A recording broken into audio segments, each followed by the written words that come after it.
Call of Duty has taken you to the front lines of World War II, but now it's time for something different. Gamehead presents the world-exclusive first glimpse at Call of Duty 4 Modern Warfare.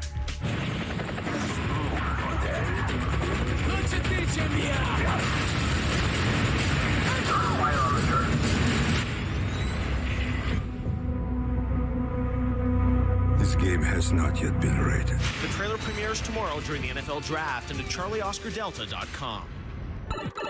If you combined Walt Disney and Steven Spielberg into one video game designer, the result would be Shigeru Miyamoto, the legendary creator of game franchises like Super Mario Bros., The Legend of Zelda, and his latest, Wii Sports. Over the next half hour, we're going to take you through the career of the man who not only revived the video game business in the mid-1980s, but who's still recruiting new gamers one Wiimote at a time. It's all right here on Gamehead's tribute to Shigeru Miyamoto.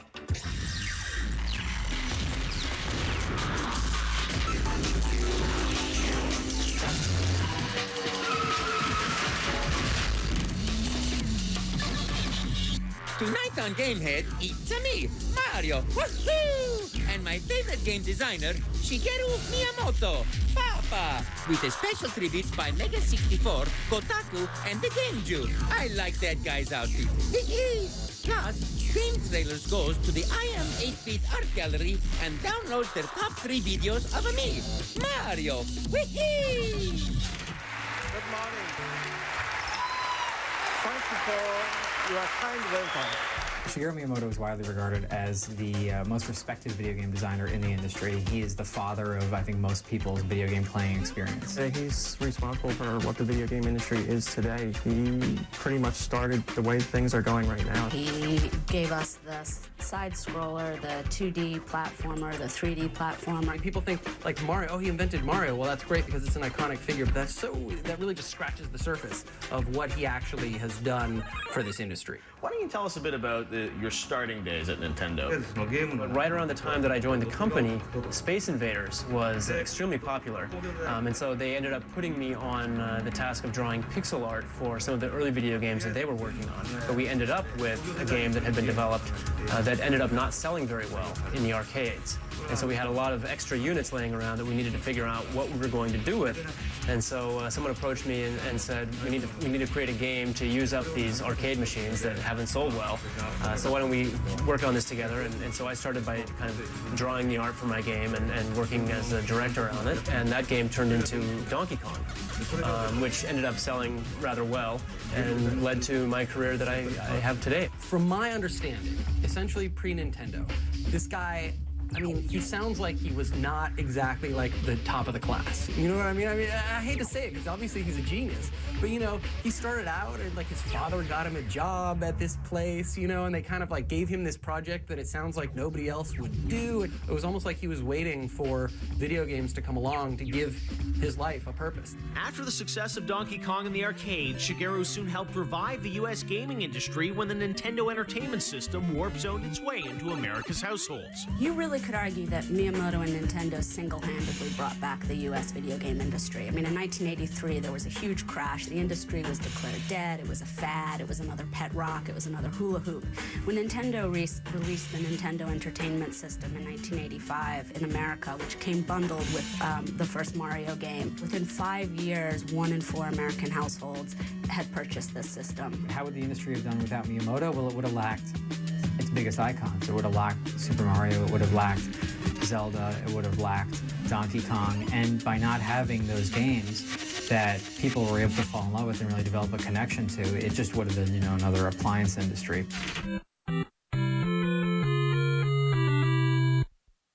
You know, a lot of people talk about Miyamoto's work and the same things keep getting brought up, Pikmin 1, Pikmin 2, but what people don't realize is he brought us the greatest racing simulator ever created, Wave Race 64. If you ask a person to name 3 geniuses, they will probably say Albert Einstein, Michael Jordan, Emily Dickinson. What did Michael Jordan or Albert Einstein ever do that was better than Wave Race 64? Nothing. I've been known to dabble in some Wave Race fan art now and then. Shigeru Miyamoto? I guess you can say we're a fan. Okie dokie. Next on Gamehead, Miyamoto tells us what Nintendo character he can most relate to. I wonder if it's a me. Mario. Game Trailers goes to the I Am 8-Bit Art Gallery, and still to come, Geoff and Shigeru play a little game. Mamma mia. Woohoo! It's time for the UView Question of the Week.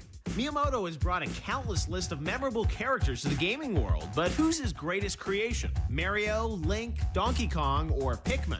Be sure to place your vote at gamehead.spiketv.com. Hey, welcome back to Gamehead. This week, we're taking you through the career of one of the gaming industry's most innovative creators, Shigeru Miyamoto. From 8-bit graphics to one-handed controllers, this is our tribute to one super designer.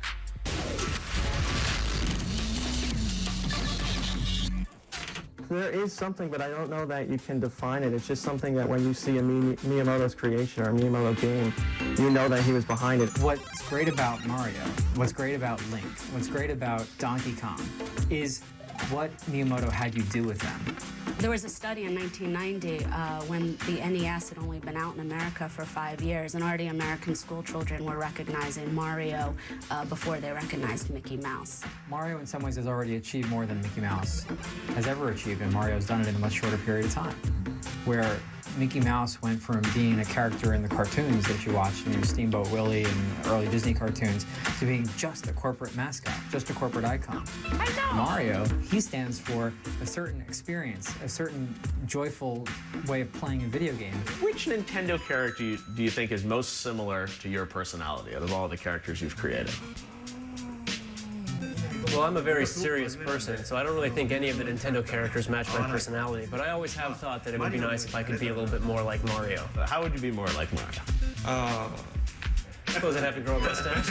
Mustache? Get your overalls on, right? Start jumping around. I have overalls. As memorable as his characters are, they don't hold a note without those classic sounds. And as Steven Spielberg has John Williams, Shigeru Miyamoto has his own melodious wingman, Koji Kondo, a Japanese musician who's composed the soundtracks of the majority of Miyamoto's games.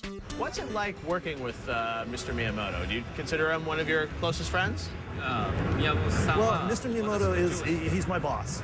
And he's watching over me like a hawk. You know, the one time that he actually came in and told me that he thought I had done something extraordinary was in Mario 64 in the volcano stage. There's a piece of music in there that I composed that he actually came in and said, hey, this was really creative and well done. Well, I think something that people probably don't realize that would surprise them is that no matter the age Mr. Miyamoto has become and the lack of sleep, I mean, he doesn't sleep, but he still has so much fun. He's so filled with energy. I think that would really surprise people.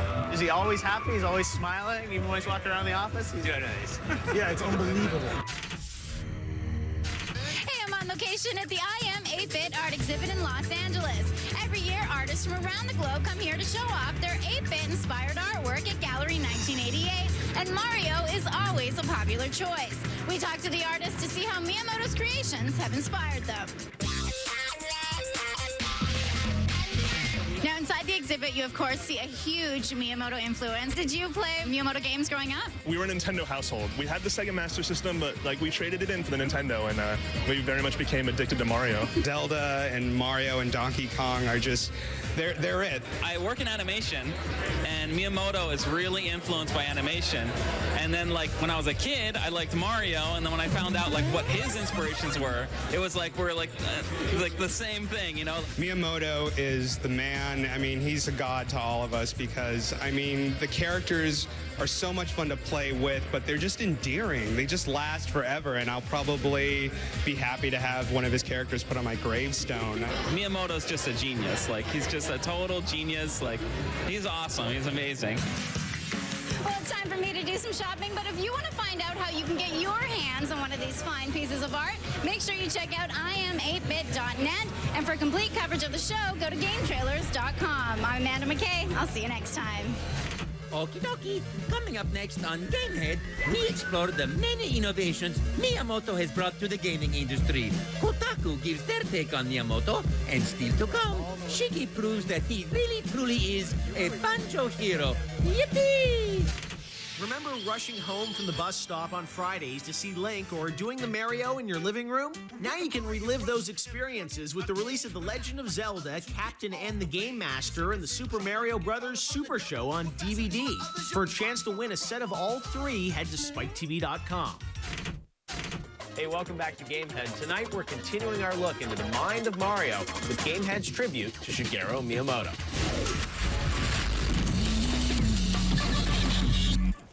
You hear so many other game designers talk about how they're inspired by your games. What do you hope that other designers take from the way you design games? Really what I want to see is I want to see game designers and game developers, instead of focusing on trying to recreate the games we've already seen, I want to see them bring their own unique ideas to video gaming and find a way to turn those ideas into new and creative video games that we haven't seen before. You know, people talk about Miyamoto as an innovator, and people talk about what's so great about him, but if you look at the actual games, and if you didn't know, you might wonder, okay, well, what is it? They showed that video games could be a lot different. They could be more than just one screen and repeated actions over and over again. So Super Mario Brothers was the first side scroller. Legend of Zelda was the first open roaming world environment. You know, without Legend of Zelda, would there be Grand Theft Auto? You know, I mean, that he introduced that concept. The Grand Theft Auto series, they wouldn't seem to have much in common with a Mario brother, but you realize that they actually borrow a lot from the work of Miyamoto, all the way from using prostitutes as a power-up to this idea that it's essentially a little universe that you can play with. So the Legend of Zelda cartridge also actually had a battery in it that apparently lasted 10 years, and it would allow you to save your spot in the games. I mean, that was huge for the industry. I doubt Miyamoto was the one who said, like, we could put a battery in. But Miyamoto essentially came up with a game that was so big, I mean, that they had to build technology that would change the industry in order to make his game work. I think Miyamoto's hallmark is that his games are the games that you never needed an instruction manual for. You can sit somebody down in front of a Miyamoto game, and probably you have better odds than you will with just about any other game that they'll be able to figure it all out themselves. He always wanted to make his games accessible. Some people call that kiddie because his games, for the most part, look juvenile. I'd say what he's always gone for is clarity. I think there's a certain amount of irony now to look at how well the Wii is doing it. You know, people thought that the video game industry was going to move beyond and leave Miyamoto behind, but I think what you're seeing is that he always said he was taking his own path, and his own path has sort of ended up coming out quite nicely. Miyamoto's path has led Nintendo to great success with the Wii and DS, but we decided to turn the tables on Miyamoto and have him play one of our games. Now, Mr. Miyamoto, we have a little game we wanted to play with you. It's a word association game. We have a bunch of pictures here to see if there's one word that comes to mind when you pick some of these images. Oh, the Wii 60 family. Have you heard about this? The picture of, this is Reggie, and they have you down here. The Addams family. This is the idea of people picking, buying the Nintendo Wii and the Xbox 360 together. You're down here, and Bill Gates from Microsoft. This looks to me like it would be an expensive game to make. You know who this is? She's playing a Nintendo DS. Paris Hilton is her name. I'm just glad to see so many different people own our products.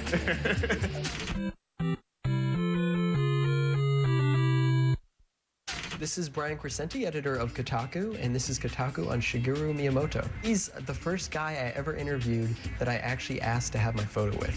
I actually met him at the Nintendo World store about a year and a half ago. Really nice guy, just signed autographs for something like 3 or 4 hours. He really brought back video games at a point where they were starting to fade away. You look at him and he is truly excited about the product he is working with. Even games that he doesn't directly work on, games that he's kind of just involved with, they're kind of like a Miyamoto game. He's a kid who's looking at the industry through the eyes of a child and seeing what excites him and creating that. He's goofy. He's goofy as all get out, but he's like a big kid. You'll talk about guys like Will Wright or Peter Molyneux or Kojima, but I think Miyamoto more than anyone else. I mean, his track record speaks for himself. I suspect that he can both speak and understand English fluently, though in interviews he has his translator translate his answers. I think that's him being tricky. Thank you for a very good time last night. Coming up next on Gamehead, Miyamoto talks about the games he would like to make, and finally plays a little music. Yippee!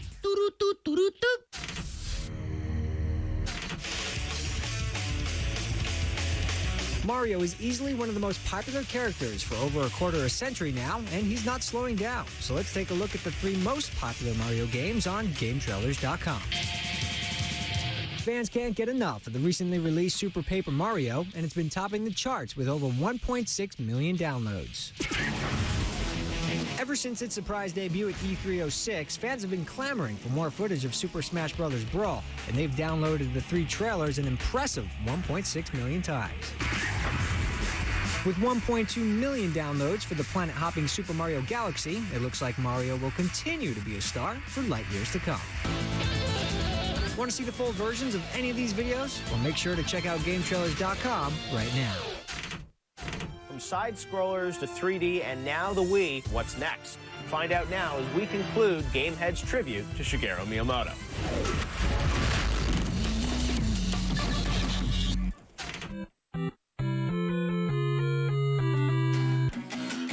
It's funny because I grew up playing Miyamoto's games, but I didn't even realize that one person had made like all of my favorite games. And it wasn't until I read this article in Wired and they were talking about Miyamoto, it's just like, yeah, Donkey Kong, Zelda, Mario, Star Fox, Pikmin. I was like, I couldn't believe it. It was just completely unfathomable that one person had done all of that. So I wrote him a song and I sang it to him. And now his games are like little moments in time, captured in my mind, oh, Miyamoto.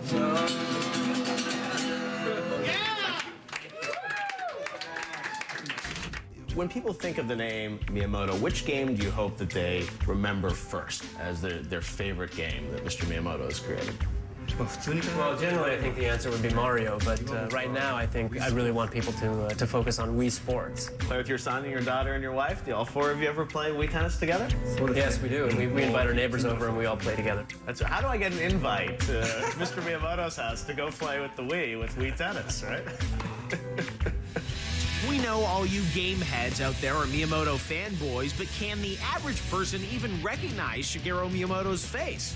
No idea. I don't know his name. I should. No. He's a game designer for... Which company was it? Yeah, that's the president of Nintendo. I think it was EA or something like that. Miyamoto? Is that right? It's Mario. That's Mario. That's Mario. Mario. Oh, that's Mario. Why I don't know the creator of Mario. Maybe he's not videogenic or something. I don't know. The video game industry is very different than film or other industries because the household names that people love are the characters. So everybody knows Mario, but everyone might not know Miyamoto. Video game creators don't have their names on the boxes for the most part. Miyamoto has created many more classic experiences than a lot of movie directors whose names you do know. And so that's the nature of being a great video game creator. I think we're at the beginning of a new analogy where future geniuses may someday be lucky enough to be considered the Shigeru Miyamoto of their field. What future games may help Miyamoto become a household name? He's currently working on the Wii title Super Mario Galaxy, which Nintendo promises will be out by the end of the year. But that can't be the only game he's got in the pipeline. We asked a few questions that may have led to a Gamehead scoop. Is there any games that in the past that you remember that you might have started on but you never got to finish, or other games that you wanted to make but you weren't able to make? One good example would be a game that we had been working on for the Super NES called Star Fox 2. It's a sequel to the original Star Fox. And while we worked on that game for quite a while, it ultimately got put on the pending list, so to speak. We have been looking at ways to maybe try to bring a project like that back to life, and been looking at what we could do with that on the Nintendo DS.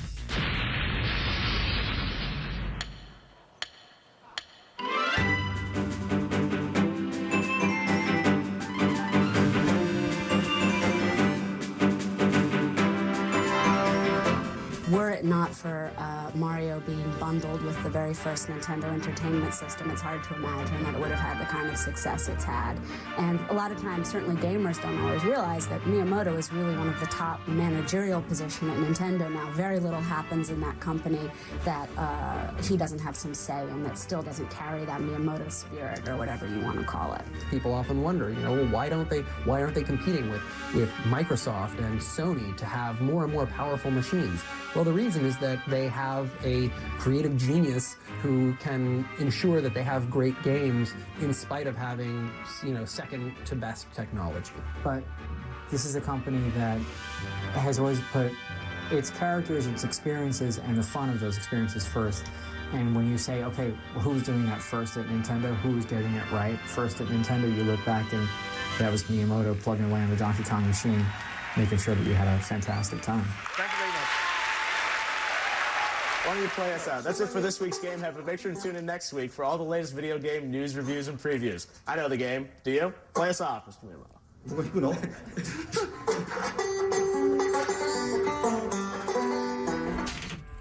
Okie dokie. This episode of Gamehead will be available tomorrow on SpikeTV.com for your viewing pleasure. Princess Peach and I are gonna watch it again. Woohoo!